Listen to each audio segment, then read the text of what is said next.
ಆದರೆ ಇನಾಗ್ರೇಷನ್ ಅಂದರೆ MLA ಬಂದು ಇನಾಗ್ರೇಷನ್ನು ZP TP ಮಾರು ಇನಾಗ್ರೇಷನ್ ಯಾರೂ ಬಂದಿಲ್ಲ. ಇದೇ ಮೊಟ್ಟ ಮೊದಲು. ಇದನ್ನು ಗೋಲ್ಡನ್ ವರ್ಡ್ಸಲ್ಲಿ ಬರೀಬೋದು ನಮ್ಮೂರವರು. ನಮ್ಮ ಚರಿತ್ರೆಯಲ್ಲಿ ನಮ್ಗೆ ಗೊತ್ತಂಗೆ ಆ MLAನೂ ಬಂದಿಲ್ಲ ಅಂತ ಇವತ್ತು ಒಳ್ಳೇದು ಮಾಡಿದ್ದಾರೆ. ಇನ್ನೂ ಮುಂದೆ ಅನೇಕ ಕೆಲಸಗಳಿದೆ.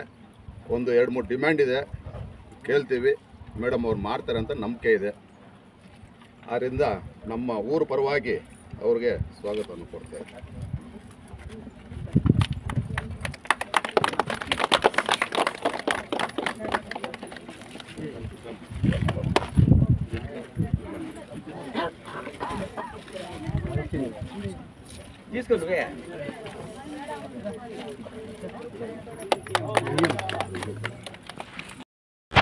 ಅಲಿಕುಂಟೆ ಕೆದರೆಲೆ ಗ್ರಾಮಕ್ಕೆ ಬಂದು ನಮ್ಮ ನೆಚ್ಚಿನ ಶಾಸಕರಾದಂಥ ರೂಪಾ ಮೇಡಮ್ ಅವರು ಬಂದು ಕುಡಿಯೋ ನೀರು ಘಟಕವನ್ನು ಓಪನ್ ಮಾಡಿದ್ದಾರೆ. ಈ ಅಲಿಕುಂಟೆ ಕೆದರೆಲೆ ಚರಿತ್ರೆಯಲ್ಲಿ ನನಗೆ ತಿಳಿದಂಗೆ ಚರಿತ್ರೆಯಲ್ಲಿ ಇದೇ ಮೊಟ್ಟ ಮೊದಲಿಗೆ ಒಂದು ಚುನಾಯಿತಿ ಅವ್ರು ಬಂದು MLA ಅವ್ರು ಬಂದು ಉತ್ಮಕ್ಕೆ ಮಾಡಿರೋದು. ಇದುವರೆಗೂ ಯಾವ MLAನೂ ಬಂದಿಲ್ಲ, ಇಷ್ಟೊಂದು ಕೆಲಸ ನಮ್ಮೂರಿಗೆ ಮಾಡಿಲ್ಲ.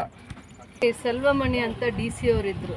ಈಗ ಅವರು ಅದೇ ಸಿಸ್ಟಮ್ಗೆ STP ಟ್ಯಾಂಕ್ಸ್ ಎಲ್ಲಿದೆ UGD ಕನೆಕ್ಷನ್ಸ್ದು ಆ ಮೇನ್ ಮೇಂಟೈನ್ ಮಾಡೋ ಅಂತ DM ಆಗಿದ್ದಾರೆ ಅವರೀಗ.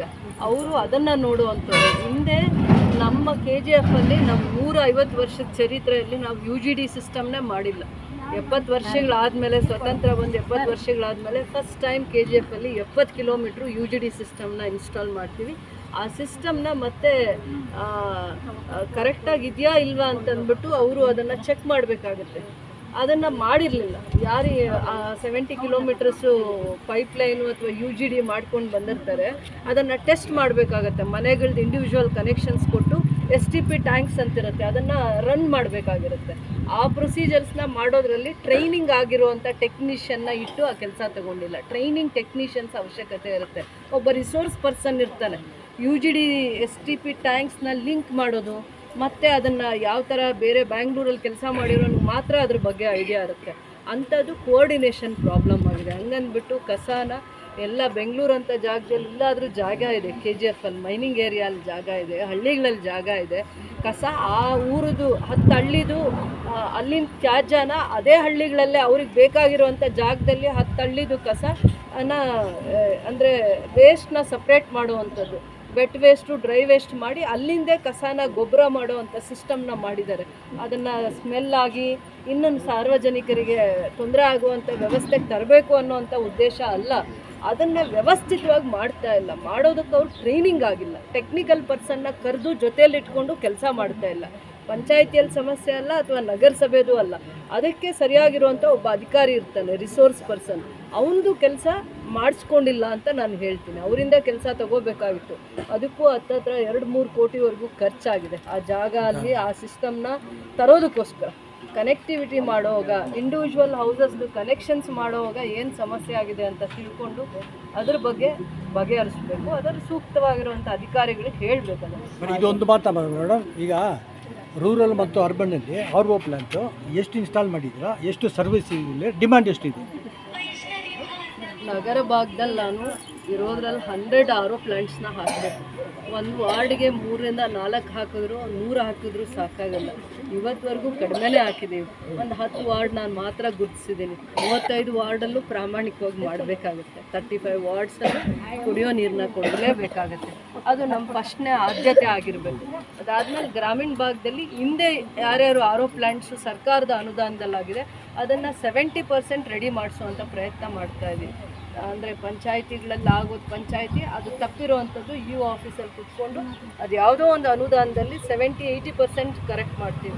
ಸ್ವಲ್ಪ ಮಟ್ಟಿಗೆ ಅದನ್ನು ಉಪಯೋಗ ಮಾಡಬೇಕು ಅಂತ. ಅದಾದಮೇಲೆ ತದನಂತರ ದಿನಗಳಲ್ಲಿ ಪ್ರತಿ ಹಳ್ಳಿಯಲ್ಲಿ ಕುಡಿಯೋ ನೀರಿಗೆ ಆದ್ಯತೆ ಕೊಡ್ತೀವಿ. ಸೇಫ್ಟಿ ಮೆಷರ್ಸ್ಗೆ ಲೈಟ್ಸ್ ಎಲ್ಲಿ ಕೇಳ್ತಾರೆ ಊರಿನ ಮಧ್ಯಭಾಗ ಅವ್ರಿಗೆ ಎಲ್ಲಿ ಕೇಳಿದ್ರೆ ಅಲ್ಲಿ ಊರವ್ರು ಕೇಳೋವಂಥ ಜಾಗದಲ್ಲಿ ಐಮಾಸ್ ಲೈಟ್ ಹಾಕ್ತೀವಿ. ಹಳ್ಳಿಗಳಿಗೆ ರಸ್ತೆ ಅಂದರೆ ಲಿಂಕ್ ರೋಡ್ಸು, ಈ ಹಳ್ಳಿಯಿಂದ ಈ ಹಳ್ಳಿಗೆ ರಸ್ತೆ ಚೆನ್ನಾಗಿಲ್ಲ ಅಂತ ಎಲ್ಲಿ ಹೇಳ್ತಾರೆ, ಸ್ಕೂಲ್ಗೆ ಹೋಗೋ ದಾರಿ, ಹಾಸ್ಪಿಟ್ಲ್ಗೆ ಹೋಗೋ ದಾರಿ, ಟೌನಿಗೆ ಲಿಂಕ್ ಆಗುವಂಥ ದಾರಿಗಳು ಯಾವ್ಯಾವ ಹೇಳ್ತಾರೆ ಅವೆಲ್ಲ PREDಯಲ್ಲಿ 40 ಕಿಲೋಮೀಟ್ರು ನಮಗೆ ಗ್ರಾಮೀಣ ರಸ್ತೆ ಅಭಿವೃದ್ಧಿಗೆ ಅವಕಾಶ ಕೊಟ್ಟಿರೋದ್ರಿಂದ 41 ಕಿಲೋಮೀಟರ್ಸು ಈಗಾಗಲೇ ನಾವು 60 ಕಿಲೋಮೀಟರ್ಸ್ನ ಕವರ್ ಮಾಡ್ಕೊಳ್ಳೋದಕ್ಕೆ ನಮ್ಗೆ ಆದ್ಯತೆ ಕೊಟ್ಟಿದ್ದಾರೆ, ಇಂಪಾರ್ಟೆನ್ಸ್ ಕೊಟ್ಟಿದ್ದಾರೆ, ಅದರಲ್ಲಿ ಕವರ್ ಮಾಡ್ತಾರೆ ಅಂತ ಗ್ರಾಮ ಪಂಚಾಯತಿ ಪಾರನ್ನಲ್ಲಿ. ಅದಕ್ಕೆ ರಸ್ತೆಗಳ ಅವಶ್ಯಕತೆ ಏನೇನು ಕೊಟ್ಟಿದ್ದಾರೋ ಅದಕ್ಕೆ ಮೀರಿ ನಾವು ರಸ್ತೆಗಳನ್ನು ಅಭಿವೃದ್ಧಿ ಮಾಡಿದ್ದೀವಿ. ಅದಾದಮೇಲೆ ಎಷ್ಟು ಊರಲ್ಲಿ ಕುಡಿಯೋ ನೀರಿನ ಘಟಕ ಕೇಳಿದಾರಲ್ಲ, 50 ಮನೆ ಇರಲಿ 20 ಮನೆ ಇರಲಿ 100 ಮನೆ ಇರಲಿ, ಆ ಪಂಚಾಯತಿಗೆ ಆದ್ಯತೆ ಮೇಲೆ ಫಿಲ್ಟರ್ಸ್ ಹಾಕ್ಕೊಟ್ಟಿದ್ದೀವಿ. ಕುಡಿಯೋ ನೀರಿನ ಘಟಕಗಳೆಲ್ಲ ಕಡೆಯೂ 12,50,000 ಅಷ್ಟು ಇದ್ರದ್ದೇ ಹಾಕಿದ್ದೀವಿ. ಯಾವುದು ಚಿಕ್ಕದು ಪರವಾಗಿಲ್ಲ, ಇಲ್ಲಿ ಕಡಿಮೆ ಜನ ಇದ್ದಾರೆ ಅಂತ ಅದನ್ನು ಯಾಮಾರಿ ಕೂಡ ನಾವು ಕ್ವಾಲಿಟಿಯಲ್ಲಿ ಇದರಲ್ಲಿ ಕಾಂಪ್ರಮೈಸ್ ಆಗಲಿಲ್ಲ. ಫಿಲ್ಟರ್ಸ್ ಅವ್ರು ಕೇಳಿದ್ದು ಒಂದು ಊರಲ್ಲಿ ನಿಧಾನ ಹಾಕಿದ್ರು ಪರವಾಗಿಲ್ಲ, ಆ ಕ್ವಾಲಿಟಿ ಸಿಸ್ಟಮ್ನೇ ನಾವು ಇನ್ಸ್ಟಾಲ್ ಮಾಡಬೇಕು. ಅದು 5 ವರ್ಷ ಮೇಂಟೆನೆನ್ಸ್ ಕಂಪ್ನಿಯವರೇ ಮಾಡಬೇಕು ಯಾವತ್ತೂ. ಮತ್ತು ಆ ಭಾಗದಲ್ಲಿರುವಂಥ ಗ್ರಾಮಸ್ಥರು ಸ್ಥಳೀಯರಿಗೆ ಸಮಸ್ಯೆ ಆಗಬಾರ್ದು ಅಂತ ದೂರದೃಷ್ಟಿ ಇಟ್ಕೊಂಡು ಫಿಲ್ಟ್ರ್ ಹಾಕಿ ಪಂಚಾಯತಿಗೆ ಹ್ಯಾಂಡ್ ಓವರ್ ಮಾಡಿ ಹೊರಟೋದ್ರೆ 6 ತಿಂಗಳು ಕೆಲಸ ಮಾಡಿ ಮತ್ತು 5 ವರ್ಷ ಹಾಗೆ ಒದ್ದಾಡ್ತಾ ಇರ್ತಾರೆ. ಒಂದು ಸತಿ ಅಭ್ಯಾಸ ಆಗಿರ್ತಾರೆ ಕುಡಿಯೋ ನೀರು, ಫಿಲ್ಟ್ರ್ ನೀರು ಕುಡಿಯೋ ಅಂಥದ್ದು, ಮತ್ತೆ ಒದ್ದಾಡ್ತಾರೆ ಬೇರೆ ಊರುಗಳಿಗೆ ಹೋಗುವಂಥದ್ದು. ಅಂಥವೆಲ್ಲ ಸಮಸ್ಯೆಗಳನ್ನ ಸೂಕ್ಷ್ಮವಾಗಿ ನಾವು ಪರಿಗಣನೆಗೆ ತೊಗೊಂಡು ಅದಾದಮೇಲೆ ಯಾರು ನಮಗೆ ಇನ್ಸ್ಟಾಲೇಷನ್ ಮಾಡ್ತಾರೆ 5 ಇಯರ್ಸ್ ಅವ್ರದ್ದೇ ಮೇಂಟೆನೆನ್ಸ್ ಇರಬೇಕು. ಸಪೋಸ್ ಮಾಡಿರೋ ಅಂಥದ್ದು ಕೂಡ ಕೇಳಿದ್ದಾರೆ ಮುಖಂಡರು, ಈ ಭಾಗದಲ್ಲಿ ಮುಖಂಡರು ಯಾರ್ಯಾರಿದ್ರು ಅವರು ಐಮಾಸ್ ಲೈಟ್ ಕೊಡಿ, ಕುಡಿಯೋ ನೀರಿನ ಘಟಕ ಮಾಡಿ, ಎಲ್ಲೆಲ್ಲಿ ರಸ್ತೆಗಳ ಅವಶ್ಯಕತೆ ಇದೆ ಇಂಥ ಬೇಡಿಕೆಗಳಿಟ್ಟಾಗ, ಮನೆಗಳು ಕೇಳಿದಾಗ ಸರ್ಕಾರಿ ಮನೆಗಳು ಎಷ್ಟೆಷ್ಟು ಆಗುತ್ತೆ ನನ್ನ ಹಂತದಲ್ಲಿ ಸ್ಪಂದಿಸ್ತಾ ಬಂದಿದ್ದೀನಿ. ಅವರು ಕೂಡ ಮುತುವರ್ಜಿಯಿಂದ ಹಳ್ಳಿಗಳಲ್ಲಿ ಕುತ್ಕೊಂಡಾಗ ಅಲ್ಲಿನ ಸಮಸ್ಯೆ ಏನು, ಆ ಊರಿಗೆ ಏನು ಅವಶ್ಯಕತೆ ಇದೆ, ಏನಕ್ಕೆ ಆದ್ಯತೆ ಕೊಡಬೇಕು ಅಂತ ಯಾರು ಬೆಳಗ್ಗೆ ಇದ್ದರೆ ಅವ್ರ ಮಧ್ಯೆ ಇರ್ತಾರೆ, ಅವರಿಗೆ ಮಾತ್ರ ಸೂಕ್ಷ್ಮವಾಗಿರುವಂಥ ಸಮಸ್ಯೆಗಳು ಅರ್ಥ ಆಗುತ್ತೆ.